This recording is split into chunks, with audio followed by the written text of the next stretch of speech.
একজন ব্যক্তি হজের সময় তার বৃদ্ধ মা বুড়ো হইতে হইতে বয়স হইতে হইতে দীর্ঘ হায়াত পেয়েছেন, কঙ্কালের মতো হয়ে গেছে। সন্তান আবেগ করে একটা ডুলির ভিতরে মাকে বসাইয়া ডুলিটা মাথার ভিতরে নিয়ে তারপরে কাবা শরীফ তাওয়াফ করতেছেন। তাওয়াফ কইরা নবীজির কাছে গিয়ে বলেন, রহমাতুল লিল আলামিন, আপনি বলেছেন সন্তান মায়ের কাছে বড় ঋণী, আপনি আমাকে বলেন আমি এই কষ্ট কইরা আমার মাকে মাথায় কইরা তাওয়াফ করেছি, আমার মায়ের ঋণ পরিশোধ হবে নি। রহমাতুল লিল আলামিন বলেন, আজকে কেন তোমার মা যদি কিয়ামত পর্যন্ত হায়াত পায় আর তুমি কিয়ামত পর্যন্ত হায়াত পাও, কিয়ামত পর্যন্ত যদি বৃদ্ধা মাকে কষ্ট করে মাথায় নিয়ে তাওয়াফ করো, তবুও মায়ের ঋণ পরিশোধ করতে পারবা না। বুঝে আসছে কথা? এজন্য হাদিসে পাকের ভিতরে আছে, সন্তান যদি মায়ের দিকে নেক নজরে তাকায়, আল্লাহ সুবহানাহু ওয়া তাআলা তার আমলনামায় একটা কবুল হজের সওয়াব লিখে দেন। রাসূল কারীম সাল্লাল্লাহু আলাইহি ওয়াসাল্লাম বলেন, তিনটা জিনিসের দিকে তাকাইলে সওয়াব হয়, অন্য কোনো জিনিসের দিকে তাকাইলে সওয়াব হয় না। একটা হলো বাইতুল্লাহর দিকে যদি কেউ তাকিয়ে থাকে, কি করে? ওয়া ইশরুনা লিন-নাযিরিন, যে ব্যক্তি বাইতুল্লাহর দিকে তাকিয়ে থাকে তার উপর আল্লাহ সুবহানাহু ওয়া তাআলা 20টা রহমত বর্ষণ করে। বলেন না সুবহানাল্লাহ। আরেকটা হচ্ছে কোরআনে কারিমের দিকে যদি তাকিয়ে থাকে তাহলে আল্লাহ তার উপর রহমত বর্ষণ করেন। মায়ের চেহারায় যদি কেউ অত্যন্ত ভক্তি নিয়ে ভালোবাসা নিয়ে তাকান, আল্লাহ সুবহানাহু ওয়া তাআলা ওই সন্তানের উপর রহমত বর্ষণ করেন। বলেন না সুবহানাল্লাহ। এজন্য যাদের মা বেঁচে আছে, বড় আবেগ করে মোহব্বত নিয়ে সালাম দিন, বাড়িতে গিয়ে মায়ের দিকে তাকান। ইনি হলেন সেই মা, যেই মা আপনাকে অন্তত 9 থেকে 10টি মাস উদরে ধারণ করেছেন। এমন কোন ব্যক্তি আছেন 2 কেজি ওজনের, 2.5 কেজি ওজনের একটা ইট পেটে বাইদা ইচ্ছা কইরা 1 সপ্তাহ রাখতে পারবেন? অনেক অস্বস্তি অনুভব হবে আপনার কাছে, অনেক অনেক। রাখবেন না? রাখতে পারবেন? পারবেন না। অথচ আপনার মতো সন্তানকে পেটে ধারণ করে আপনার মা 9 থেকে 10 মাস পর্যন্ত কষ্ট সহ্য করেছেন। আপনি যখন দুনিয়াতে এসেছেন, আসার সময় আপনার মায়ের প্রসব বেদনাকালীন এক একটা যন্ত্রণা, হাদিসে পাকের ভিতরে আসছে, এক একটা যন্ত্রণা মৃত্যুর যন্ত্রণা সমপরিমাণ। কলিজা ছিঁড়া কষ্ট দিয়ে আপনি দুনিয়াতে আসছেন। এরপরে দুনিয়াতে আসার পরে আপনি কমপক্ষে 4টা বছর পর্যন্ত আপনার মাকে কষ্ট দিয়েছেন। আপনি গভীর রজনীতে যখন আপনাকে বুকে নিয়ে ঘুমাইছেন, আপনি পেশাব করে দিয়েছেন, পায়খানা করে দিয়েছেন, শীতের দিনে বিছানা ভিজা, আপনিও কষ্ট পান, আপনার মাও কষ্ট পায়। আরামের ঘুমকে হারাম কইরা ভিজা কাপড়টা খাতাটা পরিবর্তন কইরা আপনার মা আপনাকে শুকনো জায়গায় শোয়া, এমনও সময় গেছে ভিজা জায়গায় শোয়া রাত কাটাইছেন। কথা বলেন ঠিক না? মায়ের নিজের গায়ের চামড়া যদি খুলে জুতা বানিয়ে মায়াকে জুতা বানিয়ে পরিধান করান, তবু মায়ের ঋণ পরিশোধ করতে পারবেন না। যার দিলে অর্থের ভালোবাসা আছে, তার কাছে যদি হজ করার মতো সামর্থ্য থাকে, হজ করার মতো দৌলত অর্থ সম্পদ বিদ্যমান থাকে, তবু তার দ্বারা হজ করা সম্ভব নয়। কি বলেন? হজ করা সম্ভব? হজ এমনই এক ইবাদত, একজন মানুষ হজে যায়, বাইতুল্লাহ তাওয়াফ করে, নবী পাক সাল্লাল্লাহু আলাইহি ওয়াসাল্লামের রওজা জিয়ারত করেন, মক্কা মদিনা সফর করেন। আল্লাহ সুবহানাহু ওয়া তাআলার অসংখ্য কুদরত এবং অসংখ্য নিয়ামত রাজি, অসংখ্য নিদর্শন হজে গেলে একজন বান্দা দর্শন লাভ করতে পারে, দেখতে পারে। হজ্জে এমন এমন কতিপয় বিষয় আছে যা হজে না গেলে বুঝানো সম্ভব নয়। কি নয়? বুঝানো কি নয়? সম্ভব নয়। পৃথিবীতে অনেক সুস্বাদু খাবার রয়েছে, যদি এমন কোন সুস্বাদু খাবার যা আমি আপনি খাই না, আচ্ছা খাওয়ার দ্বারা যা উপলব্ধি হবে তা বর্ণনা করে শোনাইলে তা উপলব্ধি হবে? হবে? হবে না। খেলে পরে তার বাস্তবতা বুঝে আসবে যে তার ভিতর কি পরিমাণ স্বাদ রয়েছে। কেমন হৃদয় পুনর্বার চাইবে যে আবার যেন একটু আস্বাদন করে সুস্বাদু খাবার। এমন এভাবে যে ব্যক্তি একবার বাইতুল্লাহ আর সফরে গিয়েছেন, হৃদয়ে তার বহুবার প্রেরণা জেগেছে, আবেগ জেগেছে যেন রব আবার যেন যাইতে পারি। কিন্তু যে যায় না, সে হজের মতো ইবাদতের আবেগময় বিষয়গুলা বোঝা সম্ভব নয়। বুঝছেন কথা? আল্লাহ সুবহানাহু ওয়া তাআলা বলেন, ওয়াল্লাযী খালাকাস সামাওয়াতি ওয়াল আরদ ফি সিত্তাতি আইয়ামিন সুম্মা ইসতাওয়া আলাল আরশ। আমি রব 6 দিনে গোটা পৃথিবীকে সৃষ্টি করছি। কয় দিনে? 6 দিনে গোটা পৃথিবীকে সৃষ্টি করেছি। সুম্মা ইসতাওয়া আলাল আরশ, এরপরে আরশে আজিমে সমাসীন হয়েছি। লম্বা ঘটনা সংক্ষিপ্ত বলতেছি। আল্লাহ সুবহানাহু ওয়া তাআলা লাম্মা ক্বালা আল্লাহু তাআলা মালাইকাতান, যখন আল্লাহ সুবহানাহু ওয়া তাআলা ফেরেশতাদেরকে বললেন, হে আমার ফেরেশতারা, আমি তো দুনিয়া বানাইলাম, দুনিয়াতে আমার বান্দা বানাইবো। কি বানাইবো? বান্দা বানাইবো। ফেরেশতারা উত্তরে বললেন, ক্বালু, তারা বলল, আতাজালু ফিহা মান ইফসিদু ফিহা, আপনি কি দুনিয়াতে এমন কোন জাতিকে বানাবেন, সৃষ্টি করবেন, মান ইফসিদু ফিহা ওয়া ইয়াসফিকুদ দিমা, যারা দুনিয়াতে মারামারি হানাহানি করবে, ঝগড়া করবে, মানুষ মানুষের সাথে অন্যায় আচরণ করে রক্তের প্রবাহ ঘটিয়ে ফেলবে। আল্লাহ সুবহানাহু ওয়া তাআলা বলেন, মান ইফসিদু ফিহা ওয়া ইয়াসফিকুদ দিমা ওয়া নাহনু নুসাব্বিহু বিহামদিকা ওয়া নুকদ্দিসু লাক। ফেরেশতারা বলেন, রব, আমরা তো আপনার তাসবিহ পাঠ করি, আপনার ইবাদত করি, যেভাবে আমাদেরকে হুকুম করা হয়েছে সেভাবে আপনার ইবাদত করি।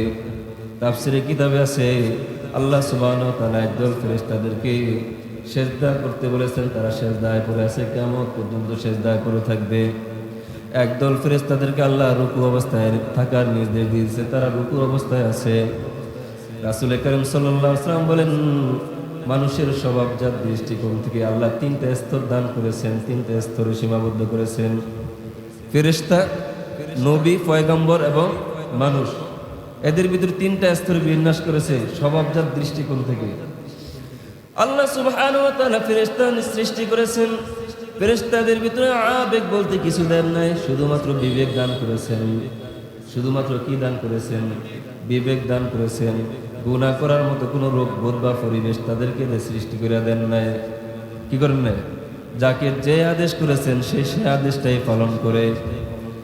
কিন্তু আমাদের পয়গম্বরগণ সৃষ্টি করেছেন, আল্লাহ সুবহানাহু ওয়া তাআলা পয়গম্বরদেরকে বিবেক দান করেছেন, আবেগ দেন নাই। কি দেন নাই? বিবেক দেন নাই। বিবেক দান করেছেন, আবেগ দেন নাই। কিন্তু আমরা যারা সাধারণ মানুষ, উম্মত, আমাদেরকে আল্লাহ 2টা জিনিস দান করেছেন, আবেগও দান করেছেন, বিবেকও দান করেছেন। আবেগও দান করেছে, বিবেকও দান করেছে। আমাদের ভিতরে ওই সমস্ত মানুষ সফল হবে যারা আবেগের বশবর্তী না হয়ে বিবেক অনুযায়ী জীবনযাপন করবে। কি অনুযায়ী জীবনযাপন করবে? বিবেক। নবীদেরকে আল্লাহ সুবহানাহু ওয়া তাআলা সক্ষমতা দান করেছেন, বিবেক বহির্ভূত কোনো কাজ নবীরা করতেন না। এজন্য আহলুস সুন্নাত ওয়াল জামাআতের আকীদা হলো নবীরা মাসুম, নিষ্পাপ। নবীদেরকে আল্লাহ সুবহানাহু ওয়া তাআলা সমস্ত গুনাহ থেকে, গুনার কর্মকাণ্ড থেকে বিরত রেখেছেন। কি করেছেন? বিরত রেখেছেন। আল্লাহ সুবহানাহু ওয়া তাআলা উপমা সৃষ্টি করেছেন। দেখেন, হযরতে মূসা আলাইহিস সালাতু ওয়াস সালাম একবার কোন এক কূপের পাড়ে পানি আনার জন্য গিয়েছেন। এখনকার দিনে তো টিউবওয়েল চাইফা যেভাবে পানি উঠে, এভাবে সিস্টেম একসময় কি ছিল না। অনেক গভীর করে কূপ খনন করা হইতো, একটা বালতি বা ডুল থাকতো, সেটার মাথায় রশি লাগানো থাকতো, রশি ফালাই তারপর অনেক নিচ থেকে পানি টাইনে উঠানো হইতো, ঠিক না? তো হযরতে মূসা আলাইহিস সালাতু ওয়াস সালাম, নবীদেরকে আল্লাহ বিবেক এবং ইনসাফ দান করেছেন। মানুষ কাতার দইরা একটা কূপের পাড় থেকে পানি নিচ্ছে, 2টা মেয়ে সন্তান, তারাও সিরিয়ালে আগে পানি নেওয়ার সিস্টেম ছিল। কি ছিল? আগে পানি নেওয়ার কি ছিল? ছিল, হক ছিল। মূসা আলাইহিস সালাম পিছন থেকে দেখতেছেন, 2টা নেতা আইসা, এক নেতা টাইপের একটা যুবক এসে তাদেরকে ধাক্কা সরায় অনেক পিছন থেকে, তার নিজের পাত্রটা পানি দিয়ে পুরে আগে চলে যাইতে রওনা করছে। মুসা আলাইহিস সালাম পিছন থেকে আইসা বলছে, এই বেটা, তোর সিরিয়াল যখন আসবে তুই তখন পানি নিবি, এখন নেস কেন? এখন বেটা আমি তোমাকে কৈফিয়ত দিতে হবে নাকি? আল্লাহ সুবহানাহু ওয়া তাআলা এক একজন পয়গম্বরের ভিতরে সাধারণ মানুষের তুলনায় 100 জন সাধারণ মানুষের যে শক্তি, শারীরিক শক্তি, একজন পয়গম্বরকে সেই পরিমাণ শক্তি দান করেছেন। বলেন না সুবহানাল্লাহ। মুসা আলাইহিস সালাম তার স্বভাবজাত দৃষ্টিকোণ থেকে অন্যায় দেখা, অন্যায় থেকে তাকে বারণ করার জন্য একটা থাপ্পড় মারছে। এক থাপ্পড়ে যুবক পয়রা মারা গেছে। আবার দৃষ্টিতে দেখা যায় যেন এটা অন্যায় করছে। কি করছে? আর যত দৃষ্টিতে কি দেয় মনে হয় যেন মুসা আলাইহিস সালাম অন্যায় করেছেন, আসলে কি নয়। মুসা আলাইহিস সালাম নিজেও জানতেন না যে লোকটা কি করবেন, মারা যাবেন।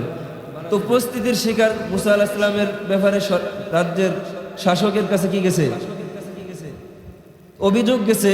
তো মুসা আলাইহিস সালামের তো কঠিন বিচারের সম্মুখীন হতে হবে। মুসা আলাইহিস সালাম আত্মগোপনের জন্য সরে পড়লেন।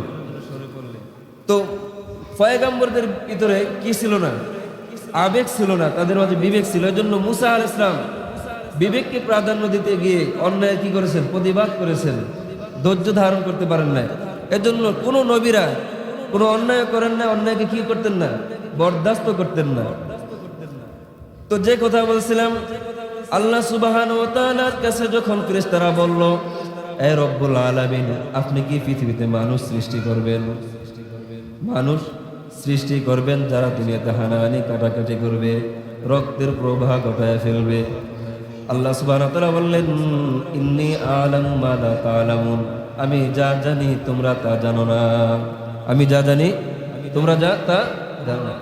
আল্লাহ তাদের উপরে ফাগাদিবাল্লাহু আলাইহিম, আল্লাহ তাদের উপর রাগান্বিত হয়েছেন। কি হয়েছেন? আল্লাহর রাগ দেখে উপস্থিত ফেরেশতারা আল্লাহ সুবহানাহু ওয়া তাআলার আরশে আজিমের চতুর্পাশে 7 বার তওয়াফ করেছেন। কয়বার তওয়াফ করেছেন? 7 বার তওয়াফ করেছেন।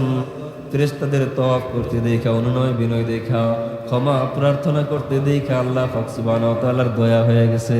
কি হয়ে গেছে? দয়া হয়ে গেছে। আল্লাহ সুবহানাহু ওয়া তাআলার দয়া হয়ে গেছে।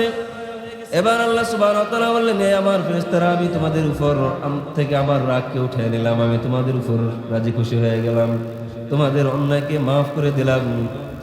তোমরা কোনো চিন্তা করো না, তোমরা দুনিয়াতে যাও, যাইয়া দুনিয়ার ঠিক মধ্যখানে স্থানে জমিনের মাঝে একটা ঘর নির্মাণ করো। আমি আমার যে বান্দাদেরকে সৃষ্টি করব, বানাইব, তারা যদি দুনিয়ার হায়াতে কোনো অন্যায় করে ফেলে, আর যদি তারা আমার ঘরের চতুর্পাশে এসে 7 বার তাওয়াফ করে, তা আমি জানিয়ে দিও আমার বান্দাদেরকে আমি তাদের জীবনের সব গুনাহ মাফ করে দিব। বলেন না সুবহানাল্লাহ। বুঝছেন কথাবার্তা? তাহলে আল্লাহ সুবহানাহু ওয়া তাআলা আগে ফেরেশতা দিয়ে 7 বার তাওয়াফ করেছেন তার আরশে আজিম। পরবর্তীতে ফেরেশতারা যখন আল্লাহর কাছে ক্ষমা প্রার্থনা করেছেন, আল্লাহ জানতেন বান্দা ভুল করে ফেলবেন। আল্লাহ জানতেন কি করে ফেলবেন, বান্দা ভুল করে ফেলবেন। বান্দার ভুল ত্রুটি মোচন করার জন্য আল্লাহ একটা ব্যবস্থা, একটা পথ খুলে দিলেন। আল্লাহ ফেরেশতাদেরকে আদেশ দিলেন, ও ফেরেশতারা জগতে যাও, যাইয়া আমার হুকুম মোতাবেক নির্দিষ্ট জায়গায় একটা ঘর নির্মাণ কইরা দাও। আর আমার বান্দাদের জন্য আমার রবের পক্ষ থেকে ঘোষণা রয়ে গেল, ঘোষণা হইল, আমার কোনো বান্দা যদি গুনার বোঝা মাথায় বহন কইরা মদিনায় যায়, মক্কায় যায়, বায়তুল্লাহর চতুর্পাশে 7 বার তওয়াফ করতে পারে, আমি রব তার জীবনের সকল গুনাহ খাতা মাফ কইরা দেব। বলেন না সুবহানাল্লাহ। আল্লাহ সুবহানাহু ওয়া তাআলা বলেন, হাদিস শরীফের ভিতরে এসেছে, ইন্না ওয়ালা বাইতিন মুদিআ লিন-নাস। আল্লাহ সুবহানাহু ওয়া তাআলা বলেন, কোরআনে পাকের ভিতরে বলেন, ইন্না আউওয়ালা বাইতিন মুদিআ লিন-নাস, আমি মানুষের জন্য সর্বপ্রথম ঘর নির্মাণ করেছি বাইতুল্লাহ। কি? বাইতুল্লাহ, কাবা। লাল্লাযী বিবাক্কাতা মুবারাক, এই বাইতুল্লাহ কোথায় অবস্থিত তোমরা কি জানো? এই বাইতুল্লাহ হবে মক্কা নগরীতে। মক্কায় কোথায়? মুবারাকান, এই ঘরের ভিতরে আমি আমার বান্দাবান্দির জন্য বরকত রাখছি। ওয়া হুদাল লিল আলামিন, এবং গোটা জগতের মানুষের জন্য আমি হেদায়েত রেখেছি। কি রেখেছি? হেদায়েতের এমন নমুনা ওই ঘরে গেলে মানুষ অনুভব করতে পারবে, এটা পৃথিবীর কোথাও গিয়ে অনুভব করতে পারবে না। বলেন না সুবহানাল্লাহ। এজন্য বাইতুল্লাহ যাওয়ার আক্ষেপ, আবেগ হৃদয়ে লালন করি আমরা। আর বেশি বেশি দোয়া করি, আল্লাহ আপনি আমাদেরকে বাইতুল্লাহ জিয়ারত করার তৌফিক দিয়ে দেন। সকলে বলি আমিন। আল্লাহ সুবহানাহু ওয়া তাআলা পৃথিবীর ভিতরে সর্বপ্রথম পৃথিবী ভূমি সৃষ্টি করার পরে সর্বপ্রথম ঘর বানিয়েছেন বাইতুল্লাহ। কি বানিয়েছেন? নবী পাক সাল্লাল্লাহু আলাইহি ওয়াসাল্লাম হাদিসের ভিতরে বলেন, খালাকাল্লাহু মাওদিআ হাযাল বাইতি ক্বাবলা আন ইয়াখলুকা শাইআন মিনাল আরদি বিআলফি সানাতিন। পৃথিবী সৃষ্টি করার পর সব কিছু সৃষ্টি করার 2000 বছর পূর্বে আমি সর্বপ্রথম বাইতুল্লাহ আবিষ্কার করেছি। কি করেছি? বাইতুল্লাহ আবিষ্কার করেছি। এরপরে তাফসীরের কিতাবের ভিতরে লিখেন, আল্লাহ সুবহানাহু ওয়া তাআলা সর্বপ্রথম পাথর আবিষ্কার করেছেন। ফালাকাল্লাহু জুমরুদাতান। আল্লাহ সুবহানাহু ওয়া তাআলা ইয়াকুত পাথর আবিষ্কার করেছেন সর্বপ্রথম। পাথর আবিষ্কার করার পরে তাফসীরের কিতাবের ভিতরে আসে, আল্লাহ সুবহানাহু ওয়া তাআলা ওই পাথরের ভিতরে কুদরতি নজর দেন। আল্লাহ সুবহানাহু ওয়া তাআলার কুদরতি নজরের প্রভাবে পাথর গইলা পানি হয়ে যায়। জানি না ওই পাথর কত বড় ছিল। পানি হয়ে যাওয়ার পরে ওই পানির ভিতরে আল্লাহ সুবহানাহু ওয়া তাআলা বাতাসের মাধ্যমে উতালা ঢেউ সৃষ্টি করে দিলেন। কি সৃষ্টি করে দিলেন? ঢেউ সৃষ্টি করে দিলেন। পানির সাথে উতালা ঢেউ বাড়ি খেয়া ফেনার সৃষ্টি হয়। ফেনার সৃষ্টি হওয়ার পরে পৃথিবীর মাঝখানে, পানির মাঝখানে আল্লাহ সুবহানাহু ওয়া তাআলা বহু বছর অতিক্রান্ত হওয়ার পরে সেখানে মাটির আবিষ্কার করেছেন। কি আবিষ্কার করেছেন? মাটির আবিষ্কার করেছেন। আর ওই মাটিতেই সর্বপ্রথম কাবা বাইতুল্লাহ আবিষ্কার করেছেন। বলেন না সুবহানাল্লাহ। এজন্য রাসূল কারীম সাল্লাল্লাহু আলাইহি ওয়াসাল্লাম হাদিসে পাকের ভিতরে বলেন, কুল্লুকুম বানি আদম। তোমরা সমস্ত মানুষরা হলো আদম সন্তান। ও কুল্লুকুম বানু আদম, তোমরা সকলে আদম সন্তান। ওয়া আদামু মিন তুরাবিন। আর আদমকে আমি মাটি দ্বারা সৃষ্টি করেছি। আর আমি আদমকে কি করেছি? মাটি দ্বারা সৃষ্টি করেছি। আমি একটা আয়াতের তর্জমা শুনাইলাম একটু আগে। আয়াতের ভিতরে আল্লাহ সুবহানাহু ওয়া তাআলা বলেন যে আমি 6 দিনে গোটা পৃথিবী সৃষ্টি করেছি। এক ব্যাখ্যায় লিখে মুফাসসিরিনে কিরামের কতিপয় লিখতেছেন যে আল্লাহ সুবহানাহু ওয়া তাআলা রবি এবং সোমবারে গোটা জমিন সৃষ্টি করেছেন। মঙ্গলবার এবং বুধবারে সপ্ত আসমান সৃষ্টি করেছেন। বৃহস্পতিবার আল্লাহ সুবহানাহু ওয়া তাআলা, বৃহস্পতিবার এবং শুক্রবার আল্লাহ গোটা জগতের মানুষের রিজিক সৃষ্টি করেছেন, কুল কায়নাতের রিজিক সৃষ্টি করেছেন। আর শুক্রবার আসরের পরে পৃথিবীর প্রথম মানব আল্লাহর পয়গম্বর আমাদের আদি পিতা হযরত আদম আলাইহিস সালামকে সৃষ্টি করেছেন। বুঝতে পারছেন এই কথা? এজন্য পৃথিবীর প্রথম জায়গা হলো মাটি। আর আমরা মানুষরা, সমস্ত মানুষ মাটি দ্বারা সৃষ্টি। তাহলে আমাদের মূল অস্তিত্বটা কিসের দ্বারা সৃষ্টি হয়েছে? মাটি। আর সেই মাটি থেকে আমরা মাটির মানুষ। এখন কায়দা হলো কুল্লু শাইইন ইয়ারজিউ ইলা আসলিহি। প্রত্যেক বস্তু তার আসলের দিকে ফিরা যায়, আসলের দিকে ফিরা যায়। কি বলেন? আমাদের দেশে দেখবেন অনেক খাল, বিল, নদী, নালা, সমুদ্র, এগুলা বর্ষার মৌসুমে প্রচুর পানি থাকে, আবার একসময় শুকিয়ে যায়। পানিগুলা যায় কোথায়? গবেষণায় দেখা গেছে এই খাল, বিল, ডোবা, নদী, নালা, সাধারণ নদীগুলার পানি গিয়ে সাগরের মোহনায় জমা হয়। কোথায় জমা হয়? মূলত পানিগুলো আসেও ওখান থেকে, আসে কোথা থেকে? সাগর থেকে। আবার সাগরের মোহনায় কি হয়? গিয়ে জমা হয়। এজন্য এক ব্যাখ্যা বলা হয়েছে কুল্লু শাইইন ইয়ারজিউ ইলা আসলিহি। মানুষের আসল বা অস্তিত্ব হলো, সূচনা হলো মাটি, আর মাটির সূচনা হলো কাবা। এজন্য মানুষের ভিতরে আল্লাহ সুবহানাহু ওয়া তাআলা যাকে মুমিন হিসেবে কবুল করেছেন তার হৃদয়ে কাবার মহব্বত ঢালিয়ে দিয়েছেন। তাহলে কাবার মহব্বত দিলে থাকা এটা কিসের আলামত? মুমিনের আলামত। কিসের আলামত? মুমিনের আলামত। যার হৃদয়ে কাবার মহব্বত নাই তার ভিতরে মুমিনের গুণাবলী নাই। তার হৃদয়ে কি নাই? তার ভিতরে মুমিনের গুণাবলী নাই। আল্লাহ আমাদের সকলের হৃদয়ে কাবা বাইতুল্লাহর মহব্বত দান করুক। সকলে বলি আমিন। আল্লাহ সুবহানাহু ওয়া তাআলা কাবাকে কত ভালোবাসেন। আল্লাহ সুবহানাহু ওয়া তাআলা বলেন, রে বান্দা, আমার ছেলেও নাই, মেয়েও নাই, আমার স্ত্রী পুত্র নাই, আমার পরিবার পরিজন নাই, আমি বড় মায়া কইরা তোদেরকে বানাইছি। তোদেরকে আমি বড় মায়া কইরা বানাইছি। তোরা যদি তোদেরকে বানাইয়া তোদেরকে আমার ঘর বাইতুল্লাহ আসার একটা ব্যবস্থা কইরা দিছি। তোরা দুনিয়ার হায়াতে চর্মচক্ষু দিয়ে আমাকে দেখবি না, কিন্তু মানুষ হিসেবে তোদের ত্রুটি হয়ে যাবে। তোদের জন্য আমি বাইতুল্লাহ নির্মাণ করেছি, তোরা যদি আমার ঘর বাইতুল্লাহ আসস, তোরা হলে আমার মেহমান, আমি হলাম মেজবান। বাইতুল্লাহ পাড়া দিবি, আমি তোদের জীবনের সমস্ত গুনাহ মাফ করে দিব। বুঝছেন এই কথাবার্তা? এজন্য বাইতুল্লাহর মেহমান হওয়ার চেষ্টা করি। আল্লাহ সুবহানাহু ওয়া তাআলা বড় আদর কইরা বান্দা বানাইছেন, বড় আদর কইরা আবেগ কইরা বলছেন ইয়াশহাদু মানাফিআ লাহুম, তোমরা আমার বাইতুল্লাহ আসো, তোমরা আমার বাইতুল্লাহ আসো। দেখেন আল্লাহ বাইতুল্লাহকে কত ভালোবাসেন, যে আমরা যে 5 ওয়াক্ত নামাজ পড়ি, বাইতুল্লাহকে আমাদের জন্য কিবলা বানিয়ে দিয়েছেন। কি করে দিয়েছেন?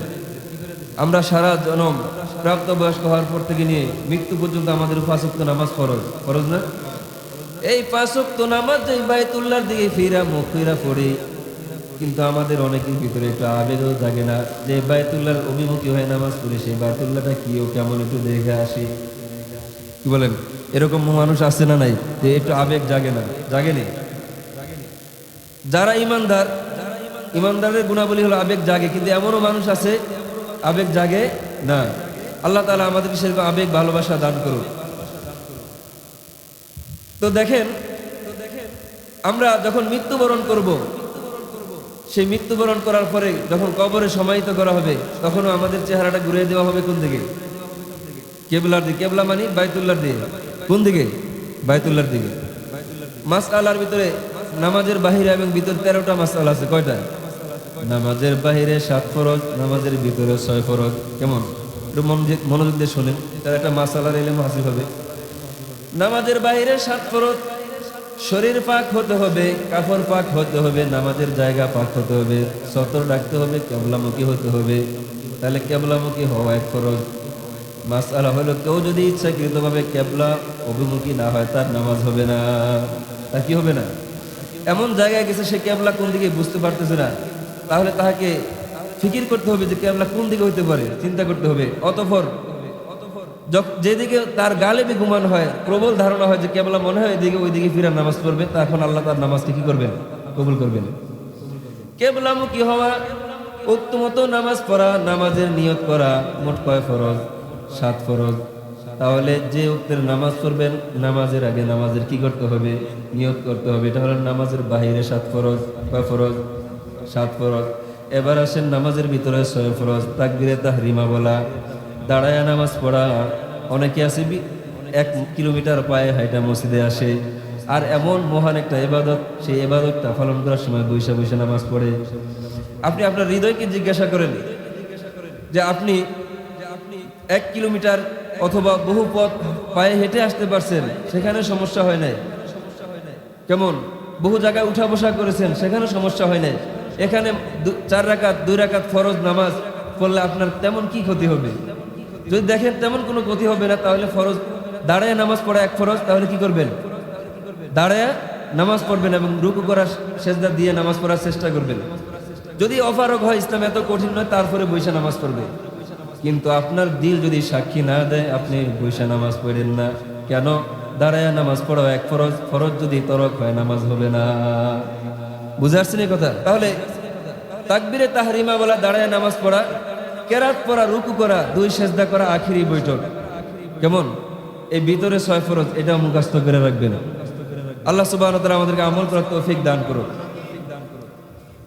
রাসূল কারীম সাল্লাল্লাহু আলাইহি ওয়াসাল্লাম হাদিসে পাকের ভিতরে ফরমাইতেছেন, ইন্নাল্লাহা তাআলা ইয়ানজিলু ফি কুল্লি ইয়াউমিন ওয়া লাইলাতিন 20 ওয়া 100 রাহমাতিন ইয়ানজিলু আলা হাদাল বাইত। আল্লাহ সুবহানাহু ওয়া তাআলা প্রতি রাতে এবং দিবসে 120টা রহমত, খাস রহমত বর্ষণ করেন বাইতুল্লাহর উপরে। কার উপরে? বাইতুল্লাহর উপরে। ইয়ানজিলু আলা হাদাল বাইতি 60 লিত-তাইফিন। যে ব্যক্তি বাইতুল্লাহ তওয়াফ করে, যার কিসমতে বাইতুল্লাহ তওয়াফ করা জুইঠা গেছে, তার উপরে 60টা রহমত বর্ষণ করে। যে বাইতুল্লাহ তওয়াফ করে, তার উপরে কয়টা রহমত বর্ষণ করে? 60টা রহমত বর্ষণ করে। এরপরে আরবাউনা লিল মুসাল্লিন। এরপর রাসূল কারীম সাল্লাল্লাহু আলাইহি ওয়াসাল্লাম বলেন, বাইতুল্লাহ যে ব্যক্তি নামাজ পড়ে, আল্লাহ সুবহানাহু ওয়া তাআলা বাইতুল্লাহ নামাজ আদায়কারী মুসল্লির উপরে ওয়ারবাউনা লিল মুসাল্লিন, 40টা রহমত বর্ষণ করেন। বলেন না সুবহানাল্লাহ। কয়টা রহমত বর্ষণ করে? 40টা রহমত বর্ষণ করে। পৃথিবীতে অনেক জিনিস আছে, মানুষ আবেগ করে এক শহর থেকে আরেক শহরে যায়। বহুত পর্যটন কেন্দ্র আছে, লক্ষ লক্ষ টাকা খোয়া পর্যটন কেন্দ্র পরিদর্শন করে কি করে না। তবে পৃথিবীর ভিতরে সফরের মতন, বাইতুল্লাহ জিয়ারতের মতো সফরের মতো এত মজাদার, এত আবেগঘন, এত সুন্দর অন্য কোন সফরের তুলনা, বাইতুল্লাহ সফরের সাথে অন্য কোন সফরের কি হয় না, তুলনা হয় না। রাসূল কারীম সাল্লাল্লাহু আলাইহি ওয়াসাল্লাম বলেন, 3টা জিনিসের দিকে তাকাইলে সওয়াব হয়, অন্য কোন জিনিসের দিকে তাকাইলে সওয়াব হয় না। একটা হলো বাইতুল্লাহর দিকে যদি কেউ তাকিয়ে থাকে কি করে, ওয়া ইশরুনা লিন-নাযিরিন, যে ব্যক্তি বাইতুল্লাহর দিকে তাকিয়ে থাকে তার উপর আল্লাহ সুবহানাহু ওয়া তাআলা 20টা রহমত বর্ষণ করে। বলেন না সুবহানাল্লাহ। আরেকটা হচ্ছে কোরআনে কারিমের দিকে যদি তাকিয়ে থাকে তাহলে আল্লাহ তার উপর রহমত বর্ষণ করেন। মায়ের নজর, মায়ের চেহারায় যদি কেউ অত্যন্ত ভক্তি নিয়ে ভালোবাসা নিয়ে তাকান, আল্লাহ সুবহানাহু ওয়া তাআলা ওই সন্তানের উপর রহমত বর্ষণ করেন। বলেন না সুবহানাল্লাহ। এজন্য যাদের মা বেঁচে আছে বড় আবেগ করে মোহব্বত নিয়ে সালাম দিন, বাড়িতে গিয়ে মায়ের দিকে তাকায়েন। ইনি হলেন সেই মা, যেই মা আপনাকে অন্তত 9 থেকে 10টি মাস উদরে ধারণ করেছেন। এমন কোন ব্যক্তি আছেন 2 কেজি ওজনের, 2.5 কেজি ওজনের একটা ইট পেটে বাইদা ইচ্ছা কইরা 1 সপ্তাহ রাখতে পারবেন? অনেক অস্বস্তি অনুভব হবে আপনার কাছে, অনেক অনেক। রাখবেন না, রাখতে পারবেন? পারবেন না। অথচ আপনার মতো সন্তানকে পেটে ধারণ করে আপনার মা 9 থেকে 10 মাস পর্যন্ত কষ্ট সহ্য করেছেন। আপনি যখন দুনিয়াতে এসেছেন, আসার সময় আপনার মায়ের প্রসব বেদনাকালীন এক একটা যন্ত্রণা, হাদিসে পাকের ভিতরে আসছে, এক একটা যন্ত্রণা মৃত্যুর যন্ত্রণা সমপরিমাণ। কলিজা ছিঁড়া কষ্ট দিয়ে আপনি দুনিয়াতে আসছেন। এরপরে দুনিয়াতে আসার পরে আপনি কমপক্ষে 4টা বছর পর্যন্ত আপনার মাকে কষ্ট দিয়েছেন। আপনি গভীর রজনীতে যখন আপনাকে বুকে নিয়ে ঘুমাইছেন, আপনি পেশাব করে দিয়েছেন, পায়খানা করে দিয়েছেন, শীতের দিনে বিছানা ভিজা, আপনিও কষ্ট পান, আপনার মাও কষ্ট পায়। আরামের ঘুমকে হারাম কইরা ভিজা কাপড়টা, খাতাটা পরিবর্তন কইরা আপনার মা আপনাকে শুকনো জায়গায় শোয়া, এমনও সময় গেছে ভিজা জায়গায় শোয়া রাত কাটাইছেন। কথা বলেন ঠিক না? মায়ের নিজের গায়ের চামড়া যদি খুলে জুতা বানিয়ে মায়াকে জুতা বানিয়ে পরিধান করান, তবু মায়ের ঋণ পরিশোধ করতে পারবেন না। একজন ব্যক্তি হজের সময় তার বৃদ্ধ মা বুড়ো হইতে হইতে, বয়স হইতে হইতে দীর্ঘ হায়াত পেয়েছেন, কঙ্কালের মতো হয়ে গেছে। সন্তান আবেগ করে একটা ডুলির ভিতরে মাকে বসাইয়া, ডুলিটা মাথার ভিতরে নিয়ে তারপরে কাবা শরীফ তাওয়াফ করতেছেন। তাওয়াফ কইরা নবীজির কাছে গিয়ে বলেন, রাহমাতুল লিল আলামিন, আপনি বলেছেন সন্তান মায়ের কাছে বড় ঋণী, আপনি আমাকে বলেন আমি এই কষ্ট কইরা আমার মাকে মাথায় কইরা তাওয়াফ করেছি, আমার মায়ের ঋণ পরিশোধ হবে নি? রাহমাতুল লিল আলামিন বলেন, আজকে কেন তোমার মা যদি কিয়ামত পর্যন্ত হায়াত পায়, আর তুমি কিয়ামত পর্যন্ত হায়াত পাও, কিয়ামত পর্যন্ত যদি মাকে কষ্ট করে মাথায় নিয়ে তাওয়াফ করো, তবুও মায়ের ঋণ পরিশোধ করতে পারবা না। বুঝে আসছে কথা? এজন্য হাদিসে পাকের ভিতরে আছে, সন্তান যদি মায়ের দিকে নেক নজরে তাকায়, আল্লাহ সুবহানাহু ওয়া তাআলা তার আমলনামায় একটা কবুল হজের সওয়াব লিখে দেন। এক বর্ণনায় আছে কবুল উমরা হজের সওয়াব কি করে দেন? লিখে দেন। এজন্য মায়ের দিকে নেক নজরে তাকান, মায়ের দোয়া নেওয়ার চেষ্টা করেন। আমার ভিতরে তেমন কোনো এলেম কালাম নাই, আমি মনে করি যে আপনাদের এতগুলো মানুষের সামনে যে বৈশা বয়ান করতেছি, এটা আমার মায়ের দোয়ার বরকত, আমার মায়ের দোয়ার বরকত। আমি ছোট্ট একটা কারগুজারি শোনাই। নুরানি পড়েছি 2 বছর, আমার মনে আছে, যদিও আমি ছোট ছিলাম। নুরানিতে যাওয়ার পর, নুরানিতে আমার লোকের সাথে 1 বছর হইয়া 2য় জামাতে উঠে গেছে। আমি বান্দা, পরীক্ষাও দিতে পারি না, লিখতেও জানি না, লেখা শেখানোর পরেও পারি না। তখন আমাকে 2য় বছর নুরানিতে রাখা হয়েছে। আমার মনে পড়ে 2য় বছর বার্ষিক পরীক্ষার সময় পরীক্ষা দিতেছে, সাথীরা লিখতেছে, আমি লিখতে পারি না, বৈশা বৈশা কাঁদতেছি। আমার বাবা এসে বলতেছে, আব্বু তোমার পরীক্ষা দিয়ে দিব, তুমি কাঁদা লাগবে না। তা আমি বুঝছি যে আব্বা দিয়ে দিল, পরীক্ষা কি হবে, আসলে কি পরীক্ষা হবে না, কিন্তু আমাকে বুঝাইছে মূলত। তো যা হোক, আব্বা কি আলি জালি লেখা টেখে দিই, হুজুর কাছে দিয়ে আমাকে বুঝে টুঝে মাথায় হাত বলে নিয়ে আসছে। আমি তো সেই ছাত্র, আমার সব মনে আছে। পরবর্তীতে হেফজখানা নিয়ে দিছে। হেফজখানা দেওয়ার পরে আধা পৃষ্ঠার বেশি সবক পারি না। ছাত্ররা ঘুমায়, আমি রাতের বেলা উঠা রাত্রে 12টা পর্যন্ত পড়ি। ছাত্ররা ঘুমাইতেছে, আমি রাত 3টার সময় উঠে আবার একা একা মসজিদে গিয়ে পড়তেছি। রাতের বেলা অনেকে ভয়ে উঠতো না, একা বাইরে যেত না, কিন্তু আমি আল্লাহর বান্দা থেকে, হৃদয় থেকে আল্লাহ ভয় উঠায় নিয়ে গেছে। যদিও ছোট ছিলাম, কিন্তু আমার মাঝে কোনো ভয় কাজ করতো না। এই রাত্রে পইরা, আসরের পরে পইরা, মাগরিবের পরে থেকে রাত 10টা পর্যন্ত পইরা সবক পারতাম না। সকালে গিয়ে আধা পৃষ্ঠা সবকও দিতে পারতাম না। এরকম অনেক দিন ঘটনা ঘটছে। চেহারা প্রায় সময় মলিন থাকতো, সকালে নাস্তা করতাম না, নিজের উপরে নিজে রাগ করে। হুজুর মারতেন না। একদিন আমার এক মামা গিয়ে জিজ্ঞাসা করতেছে যে ওর মন মেজাজ খারাপ কেন, রাগ কেন? ও সবক দেয় না দিকে ওর মন খারাপ। বুঝলেন না কথা? যেখানে লগের সাথীরা এক সন্ধ্যা পইরা 5-6 পৃষ্ঠা পর্যন্ত দিতে পারতো সবক, আমি সেখানে দিতাম কয় পৃষ্ঠা? আধা পৃষ্ঠা। আধা পৃষ্ঠা দিতে দিতে 5 বছরে আমার হেফজ শেষ হয়েছে। কয় বছরে? 15 পারা পড়ার পরে আমি নিয়ত করছি আর হেফজই পড়বো না। নিয়ত পাক্কা। বাড়িতে গিয়ে মাকে বলছি, বাবাকে বলছি, মা ওর বাবা হেফজখানে পড়াবেন না। বিকাল বেলা খাবার খাইয়া দুপুরে বাড়ির থেকে অল্প দূরে গাছতলে দক্ষিণ পাশে, মানে তখন আমের মৌসুম ছিল, জ্যৈষ্ঠ মাস ছিল, গিয়ে একটা গাছতলে বসে রয়েছি। হঠাৎ করে গালে হাত দিয়ে বসে রয়েছে। আমার স্মৃতিটা মনে করে, আল্লাহ ওই সময় আমাকে হেদায়েত দান করছে। মনে মনে কল্পনা করতেছিলাম যে 15 পারা পড়ছি, প্রায় 2.5 বছরের মতো লাগছে। আর 15 পারা পড়লে তো আমি হাফেজ। 2.5 বছর লাগলে লাগুক, আমি হাফেজ হই। আর বাবা থেকে শুনছি আলেম হইতে 12 বছর লাগে। আমি 12 বছর করে আলেম হই না, ওইটা তো বহুত দূর কি বাত হয়। উইঠা জামাটা কাঁধে করে গায়েও দেয় না, বাবাকেও বলি না, মাকে বলি না, সোজা মাদ্রাসা চলে গেছি। ঘটনাক্রমে হুজুর আমাকে মারেও নাই, কিছু করে না। 3 দিন পরে মাদ্রাসায় না করে চলে গেছি। আবার 3 দিন পরে মাদ্রাসায় হাজির। আল্লাহ সুবহানাহু ওয়া তাআলা এক পর্যায়ে জেহান খুলে দিয়েছে। পরে 5 থেকে 6 পৃষ্ঠা সবক আল্লাহ এই বান্দারাতে দেওয়াইছে। হেফজ শেষ হয়েছে। 1 বছর হেফজ শুনে, এক বসায় পুরা কোরআন শরীফ শুনে, তারপর হেফজখানা থেকে উস্তাদের দোয়া নিয়ে বের হয়েছি। তারপরে ওলামা বাজার ফার্স্ট টু লাস্ট দাওরা হাদিস মাস্টার্স কমপ্লিট করে শেষ করছি। বুঝছেন কথা? তো যে কথা বলার, আমার জন্য আমার মায়ের অনেক চোখের পানি আছে। মায়ের দোয়া আমি এ পর্যন্ত পৌঁছেছি। আমার লোকে সাথের বহু সাথী আজকে রিক্সা চালায়, রাত জোগালি কাজ করে। যখন রৌদ্র গায়ের উপরে পরে, রৌদ্রে গাটা পরে, আবার বৃষ্টিতে পুরা শরীরটা ভিজে। বুঝছেন কথা? এজন্য যাদের মা আছে অনেক বড় নেয়ামত মনে করেন, মায়ের থেকে দোয়া নেওয়ার চেষ্টা করেন। আল্লাহ সুবহানাহু ওয়া তাআলা আমাদের যাদের মা বাবা আছে তাদের খেদমত বেশি বেশি করার তৌফিক দান করুক। সকলে বলি আমিন। তো যে কথা বলছিলাম, রাসূলের হাদিস, প্রতি দৈনিক 20টা 120টা রহমত বর্ষিত হয় বাইতুল্লাহর উপরে। যে ব্যক্তি তাওয়াফ করে তার উপর কয়টা? 7টা রহমত বর্ষিত হয়। যে ব্যক্তি বাইতুল্লাহে নামাজ পড়ে তার উপরে 40টা রহমত বর্ষিত হয়। 60 আর 40 কত হয়েছে? 100। যে ব্যক্তি বাইতুল্লাহর দিকে তাকায় থাকে তার উপরেও 20টা রহমত বর্ষিত হয়। বলেন না সুবহানাল্লাহ। এরপরে রাসূল কারীম সাল্লাল্লাহু আলাইহি ওয়াসাল্লাম বলেন, সালাতুন ফি মাসজিদি আফদলু মিন আলফি সালাতিন ফি মা সিয়াহু।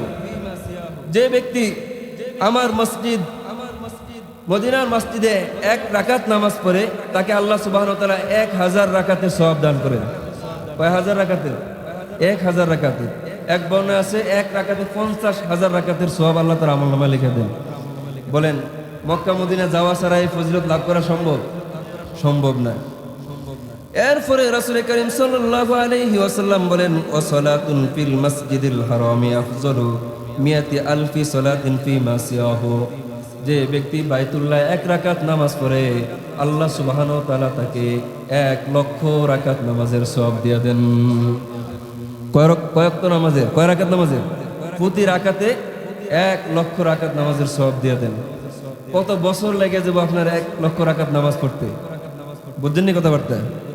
আমার ছাত্রদেরকে আমি বলছি যে সকালবেলা যে ব্যক্তি ফজরের নামাজ জামাতের সাথে পড়ে, মান সাল্লা ফি জামাআতিন, মান সাল্লা সালাতাল ফজরি ফি জামাআতিন, যে ব্যক্তি ফজরের নামাজ জামাতের সাথে পড়ে, সুম্মা ক্বাদা ইয়াযকুরুল্লাহ হাত্তা তাতলুআশ শামস, অতঃপর নামাজ পড়া আপন বিছানা থেকে না উঠে, মুসল্লা থেকে না উঠে ওই জায়গায় বসে থাকে।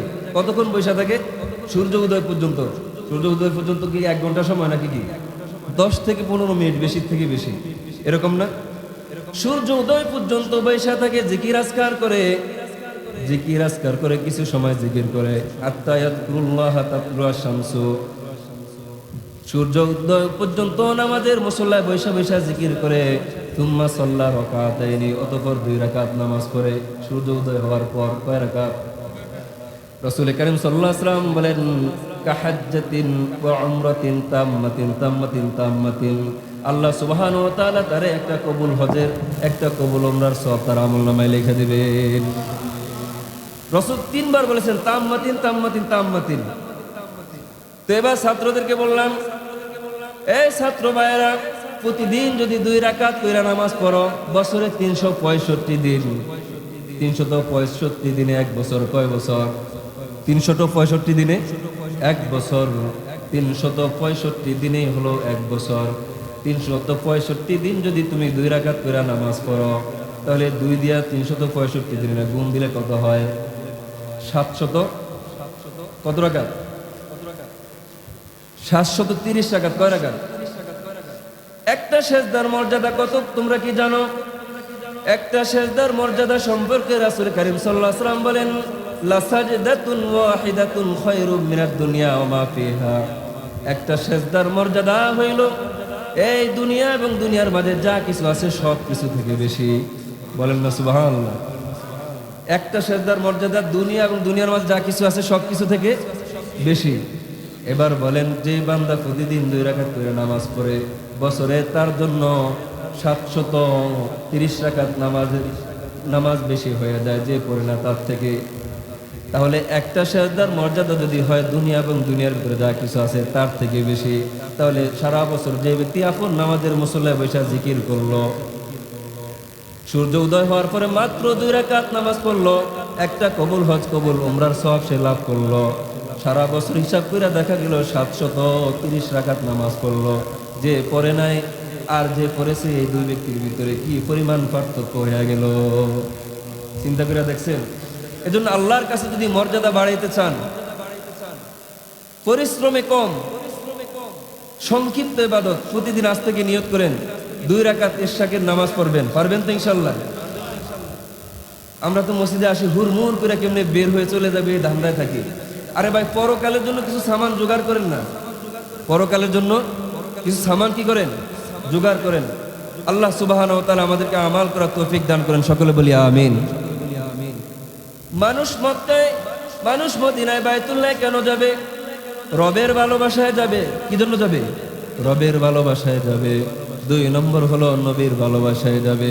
3 নম্বর হলে বাইতুল্লাহ যাবে, বাইতুল্লাহর ভালোবাসায় যাবে। বাইতুল্লাহর ভালোবাসা যার হৃদয় আছে সে হলো মুমিন। এটা হলো মুমিনের আলামত, মনে থাকবে নি? আল্লাহ সুবহানাহু ওয়া তাআলার বড় প্রিয় হওয়ার মাধ্যম। 4 নম্বর হলো বাইতুল্লাহ যাবে মানুষ তার অতীত জীবনের সমস্ত গুনাহ মাফ করানোর জন্য। রাসূল কারীম সাল্লাল্লাহু আলাইহি ওয়াসাল্লাম বলেন, মান হাজ্জা লিল্লাহ, রবের ভালোবাসায় পয়রা যে ব্যক্তি হজ করলো, ফালাম ইয়ারফুস ওয়ালাম ইয়াফসুক, হজে গিয়ে তার দৃষ্টিকে অবনত রেখেছে, নজরকে হেফাজত করেছে, কোনো পাপ করে নাই। ওয়ালাম ইয়াফসুক, এবং লাম ইয়ারফুস ওয়ালাম ইয়াফসুস, কোনো পাপ করে নাই, গুনাহের কাজ করে নাই, এবং অশালীন কোনো কথা মুখ দিয়ে কি করে নাই? বলে নাই। রাজা কায়াউমিন ওয়ালাদাতহু উম্মুহু, হজ সম্পাদন করার পরে ওই ব্যক্তি এমন ভাবে হজ থেকে প্রত্যাবর্তন করবে যেদিন তার মা তাকে তার মায়ের উদর থেকে বেগুনা মাসুম নিষ্পাপ হিসেবে জন্মদান করেছেন। বলেন না সুবহানাল্লাহ। তাহলে হজের শেষ ঘোষণা কি? যে ব্যক্তি গুনাহ থেকে নিজেকে হেফাজত করেছে, অশালীন বাক্যলাপ থেকে নিজেকে হেফাজত করেছে, হজের কর্মগুলো সম্পাদন করেছে, সেই ব্যক্তি ওই ব্যক্তির মতো নিজ মাতৃভূমিতে প্রত্যাবর্তন করবে যেদিন তার মা তাকে নিষ্পাপ বেগুনা মাসুম নবজাতক রূপে জন্মদান করেছে। বুঝছেন কথা? বল হুজুর, হজে গিয়ে আবার গুনার কি আছে? আছে।